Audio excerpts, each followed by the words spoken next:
సూర్యుడికి ఇబ్బంది పడకుండా చూస్తుందట. అంత గొప్పది గాయత్రి మంత్రం. అర్థమైందా అండి? ఈ కాలంలో అంటే 100కి ఒకటే చేస్తున్నాడు అనుకోండి, కానీ విషయం తెలియాలి కాబట్టి చెప్తున్నాను. అంటే ఏమిటి?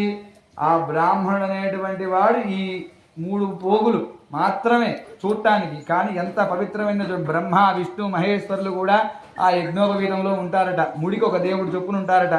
బ్రహ్మచారికైతే పోగుకు ఒక దేవుడు ఉంటాడు, గృహస్థుడికైతే కనుక ముడికి ఒక దేవుడు ఉంటాడు. ఈ ప్రకారంగా చేసుకుంటూ పోతుంటే ఆ యజ్ఞోపవీతం యొక్క వైశిష్ట్యం ఎంత గొప్పదో మీరే ఆలోచించండి. అటువంటిది మీరు అనొచ్చు, మరి దేవుడే కదండి అని. మరి ఈయన పొద్దున్నే లేవాలి, ఈయన పనులు ఈయనకు ఉంటాయి కదా, మరి పడుకున్నంత మాత్రాన్ని సరిపోదు. లోకాన్ని తిప్పేవాడు ఈయన, పరిపాలించేవాడు ఆయన. ఇంకొక ఆయన ఏంటి, పోయిన తర్వాత కూడా నేనున్నాను భరోసా ఇచ్చే ఆయన ఎవరు? పర్ల అందరు లైన్లోనే ఉన్నారు.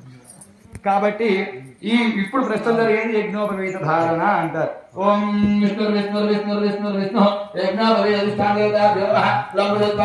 పరికల్పయామి పుష్పం పరికల్పయామి ధూపం పరికల్పయామి దీపం పరికల్పయామి అమృతోత్పాదనే అమృతోపహార నైవేద్యం ప్రోచ్యా పరిస్థిత్యా పునరీకాక్షాయ నమః ఔషధార్థం కదలీ ఫలాన్ని నివేదయామి.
దీని మంత్రం ఏమిటయ్యా అంటే యజ్ఞోపవీతం పరమం పవిత్రం ప్రజాపతేర్యత్సహజం పురస్తాదాయుష్యమగ్రియం ప్రతిమంచ శుభ్రం యజ్ఞోపవీతం బలమస్తు తేజః.